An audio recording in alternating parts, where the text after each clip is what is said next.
इसकी हम एक क्लास पहले कर चुके हैं, यानी कि लेक्चर नंबर 23।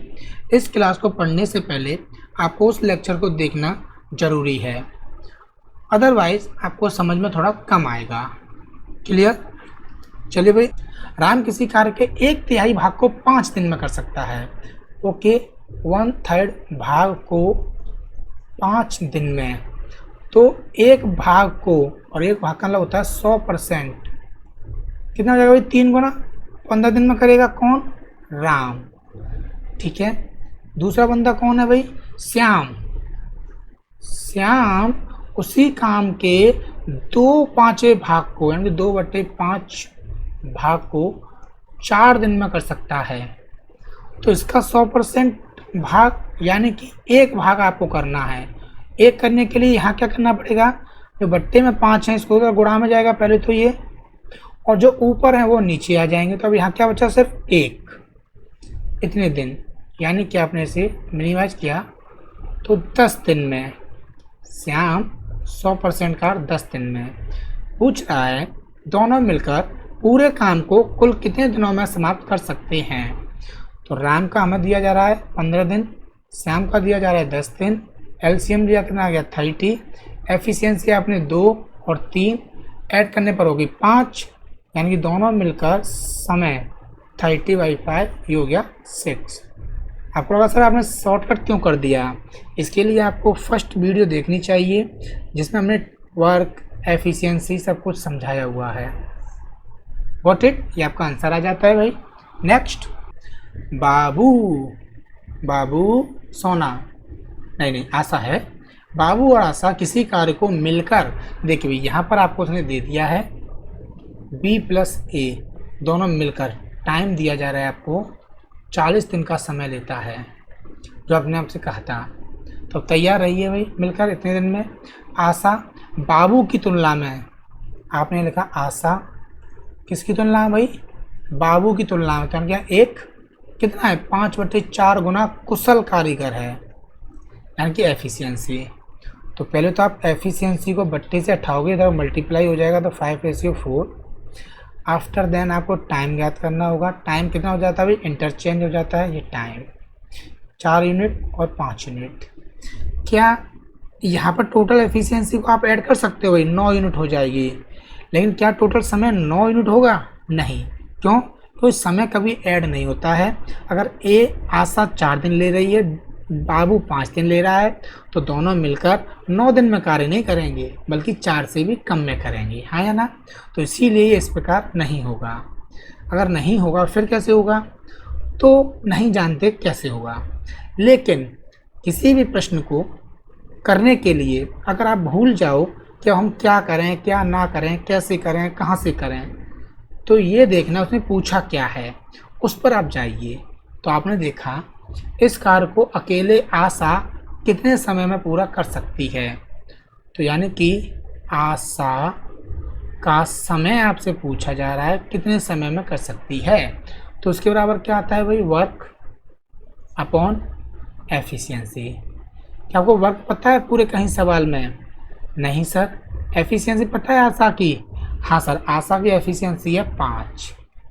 तो ये तो पता चल गया। अब आपको क्या करना है? क्या ज्ञात करके लाना है? वर्क।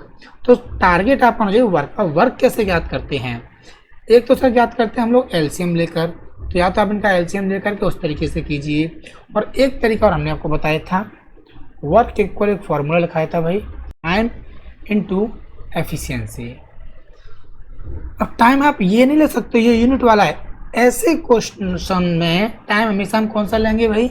जो आपको एक्यूरेट दिया जा रहा है 40 दिन 40। एफिशिएंसी किसकी ली जाएगी भाई? ए की या बी की? टाइम किसका? दोनों का। तो एफिशिएंसी भी दोनों की ली जाएगी, यानी कि 9। तो यहाँ से वर्क मिल गया 360। बस अब आपका यहाँ काम हो गया भाई, आपने इसको से कैंसिल कर दिया, 72 डेज आ जाएगा इसका। पूछा जाए बाबू का टाइम कितना हो जाएगा भाई?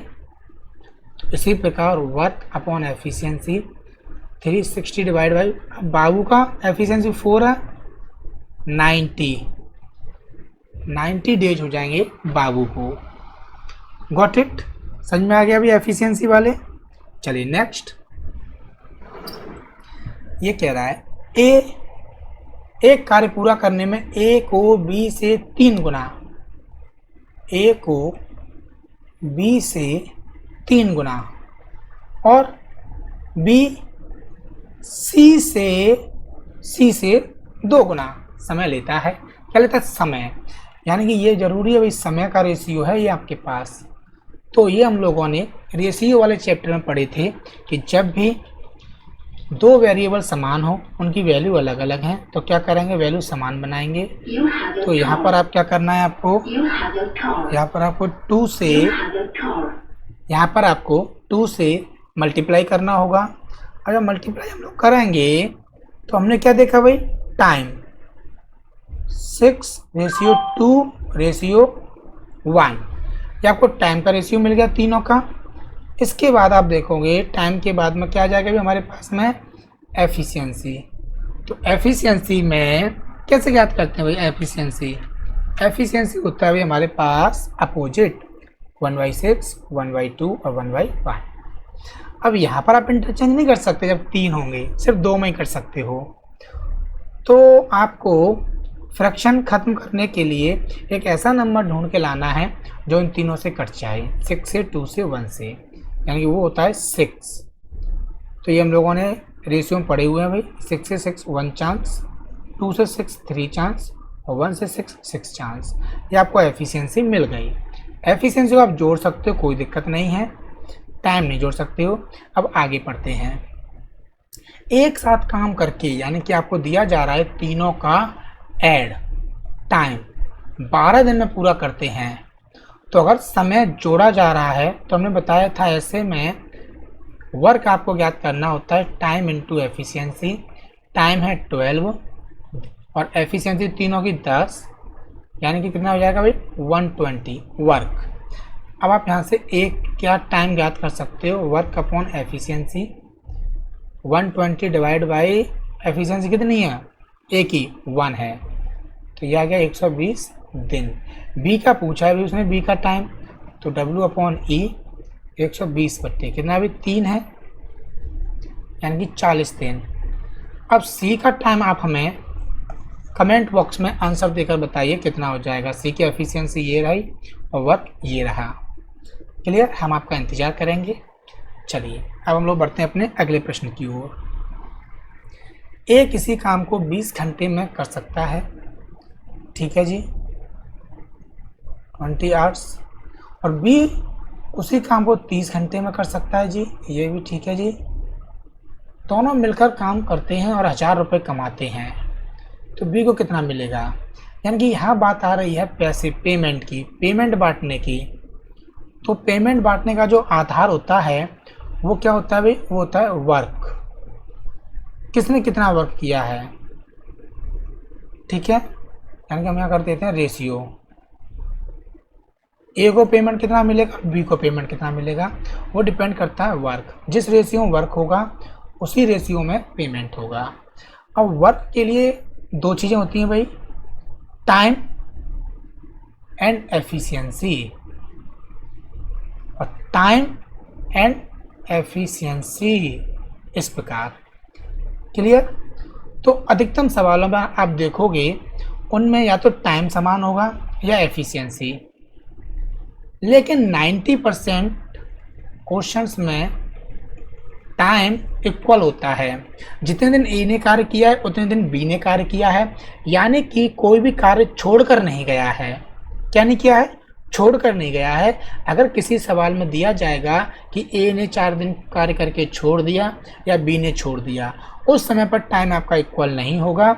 अदरवाइज प्रत्येक सवाल में आपका टाइम इक्वल होगा। अब किसी के मन में प्रश्न उठ रहा होगा, सर यहाँ तो टाइम अलग अलग है, यहाँ 20 घंटे 30 घंटे। तो हमने आपको इस चैप्टर की शुरुआत में बताया था, यानी कि इससे लेक्चर जो पहले था 23 उसमें, कि जो आपको शुरुआत में दिया था ना 20 घंटे में कर सकता है और ये 30 घंटे में, ये हमेशा इनकी क्षमता को बताने के लिए दिया जाता है। ये ओरिजिनल टाइम नहीं होता है कि उन्होंने इतने घंटे कार्य किया। क्लियर? ये सिर्फ इनकी क्षमता। तो कहीं पर भी कोई छोड़ के नहीं जा रहा, यानी कि टाइम यहाँ पर भी आपका इक्वल है। तो टाइम से टाइम कट जाएगा तो ये बचेगा हमारे पास रेशियो। तो 90% प्रश्नों में टाइम इक्वल होने की वजह से हम जो पेमेंट है ना 90% सवालों में रेशियो के बेस पर ही एफिशिएंसी के बेस पर ही बांटते हैं। तो अधिकतर टीचर या स्टूडेंट या बुक्स उनमें लिखा होगा कि पेमेंट हमेशा रेशियो के बेस पर बांटा जाता है, लेकिन ये गलत है। वो कंडीशन है, अगर टाइम इक्वल है तब रेशियो के बेस पर होगा, अदरवाइज नहीं। क्लियर? तो बस अगर आपको पेमेंट बांटना है, आपने इनका देखा एफिशिएंसी कितनी हो जाएगी, तो एफिशिएंसी के लिए 60, ये 3 और 2, तो आपको यहाँ से मिल गया भाई दोनों का एफिशिएंसी 3 और 2, और यही आपका पेमेंट का रेशियो बन जाएगा 3:2 यानी कि 5। अगर टोटल 5 रुपये हैं तो उसमें से ए को मिलेंगे 3 रुपये और बी को मिलेंगे 2 रुपये। तो ये यूनिट है, लेकिन टोटल रियल में है कितने भाई 1000 रुपये। तो 1 यूनिट का मान कितना आ गया 200, तो ये कितना आ जाएगा 200 400, और ये 200 से गुणा करने पर 600, यानी कि ए को मिलेंगे 600 रुपये और बी को मिलेंगे 400 रुपये। तो उम्मीद है समझ में आ गया होगा भाई। अपना और अपने परिवार का ध्यान रखिए। जय हिंद, जय भारत।